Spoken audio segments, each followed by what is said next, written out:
नमस्कार दोस्तों आज हम बात करेंगे डीए हाइक अपडेट के बारे में। दोस्तों बदल गया है डीए का फॉर्मूला बेसिक सैलरी में। दोस्तों 30,000 तक होगी बढ़ोतरी। अब कैसे दोस्तों होती है आगे वीडियो में बात करेंगे। देश भर के लाखों कर्मचारियों और पेंशन भोगियों की मांग को देखते हुए सरकार ने जल्द ही महंगाई भत्ते की गणना में बदलाव करने का निर्णय लिया है। इसके बारे में जल्द ही कुछ जरूरी संशोधन किए जाएंगे, जिसके अंतर्गत ध्यान दिया जाएगा कि कर्मचारियों के महंगाई भत्ते के साथ साथ उनका मूल वेतन भी जो है वो वृद्धि देखने को मिले। जानकारी के लिए बता दें कि केंद्र सरकार समय समय पर कर्मचारियों के महंगाई भत्ते को बढ़ोतरी करती रहती है। वहीं एक निश्चित प्रकाशित तक वृद्धि हर वर्ष 2 बार की जाती है, परंतु इस बार केंद्र सरकार की कोशिश कर रही है कि कर्मचारियों को मूल वेतन की गणना में वृद्धि की जाए, जो एक महत्वपूर्ण गेम चेंजर साबित होगा।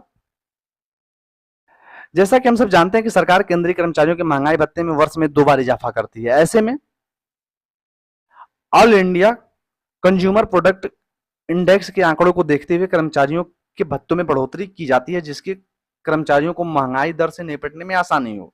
ऐसे में दोस्तों बढ़े हुए महंगाई भत्ते की गणना कर्मचारियों का मूल वेतन के आधार पर ही किया जाता है। अर्थात यदि कर्मचारी का महंगाई भत्ता 50% है तो उन्हें मूल वेतन का 50% महंगाई भत्ते के रूप में दिया जाएगा। हालांकि यह गणना अभी काफी पुरानी हो चुकी है, जिसमें अब संशोधन की आवश्यकता है। मूल वेतन पे मैट्रिक्स में दोस्तों बदलाव होगा।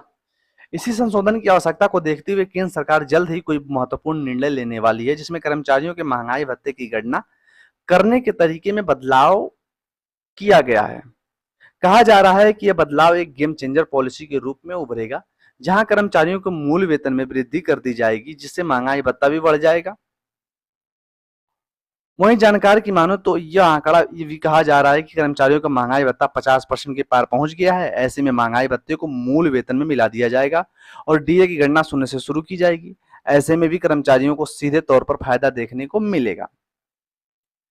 केंद्रीय कर्मचारियों के महंगाई भत्ते को यदि शून्य कर दिया जाता है और उसे मूल वेतन में मिला दिया जाता है तो कर्मचारियों का मूल वेतन का पूरा मैट्रिक्स पे बदल जाएगा। ऐसे में 8,000 मूल वेतन वाले कर्मचारी वेतन 17,000 के आसपास हो जाएगा दोस्तों, जिसका 8,000 होगा। वहीं 20,000 मूल वेतन वालों के जो है सैलरी वो 37,000 रुपए के आसपास पहुंच जाएगा। अर्थात न्यूनतम वेतन से संबंधित रूप से अधिकतम वृद्धि 30,000 तक की देखी जा सकती है, जिससे निश्चित रूप से कर्मचारियों को महंगाई भत्ते में वृद्धि देखने को मिलेगी, क्योंकि मूल वेतन पर ही कर्मचारियों को महंगाई भत्ता उपलब्ध कराया जाता है।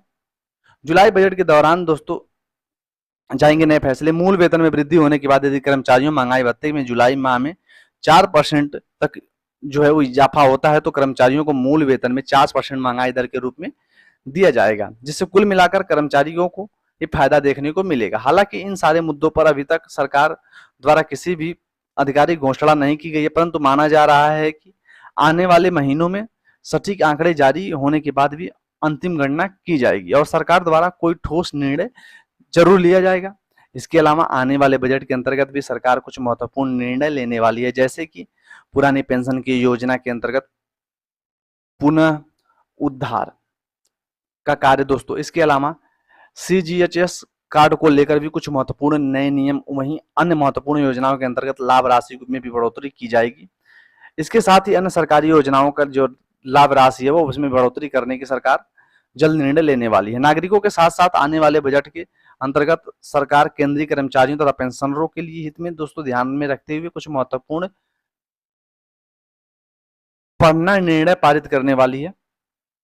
कुल मिलाकर हम कह सकते हैं कि आने वाले बजट के दौरान सरकार जो निर्णय लेगी उसे दूरगामी प्रभाव देखने को मिलेगा। एक तरफ जहां कर्मचारियों के महंगाई भत्ते में संशोधन होगा, वहीं कर्मचारियों की मासिक आय में वृद्धि होगी। वहीं सेवानिवृत्त कर्मचारियों की जो है वित्तीय सुरक्षा भी बढ़ाई जाएगी। इसके अलावा सरकारी कर्मचारियों के जीवन को स्तर को बेहतर करने के लिए प्रयास किए जाएंगे। वहीं नए पे मैट्रिक्स लागू किया जाएगा। कुल मिलाकर आने वाले समय में अंतर्गत केंद्रीय कर्मचारियों सरकार से उम्मीद कर रहे हैं कि सरकारी कर्मचारियों की वित्तीय स्थिति में सुधार करेगी, जिससे कर्मचारियों को दीर्घकालीन वित्तीय सुरक्षा प्राप्त होगी। फिलहाल दोस्तों इसमें क्या कुछ नया अपडेट आएगा, मिलेंगे नए वीडियो में, तब तक के लिए थैंक यू।